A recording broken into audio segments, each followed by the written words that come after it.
Scope changes in contract award, one of my favorite bugbears. This is a case that we touch on certainly in the program. Thompson Brothers and Wetaskiwin, City of Wetaskiwin. Again, it's pretty straightforward. City called for tenders for a park excavation project. So they had a big project, an excavation project over here. They went out for tenders, they got some bids in, Thompson Brothers was the lowest bidder. Before they awarded the contract though, the city had a meeting and they had this big brainstorm and they said, well, we want them to excavate over here, but we've got a hauling piece over here in the park.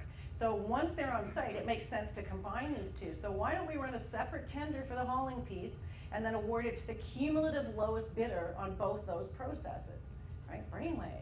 So they went to Thompson and they said, we have this second process for the hauling work. Are you interested in submitting? And Thompson said yes.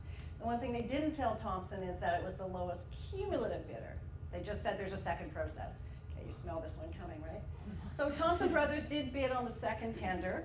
Also a company named Central Services bid. Now Central Services had been high on the excavation because it wasn't their core work, but very low on the hauling piece because that was their core kind of business. So cumulatively, Central ended up being the overall cumulative low bidder, awarded to Central Services for both pieces of work. Thompson's like, wait a minute, what? There was a public opening. I know I was the lowest on the first, right? So takes it to court. And the court said contract award was not responsive to the tender process. So again, very basic procurement mistake. When's the time to have brainwaves?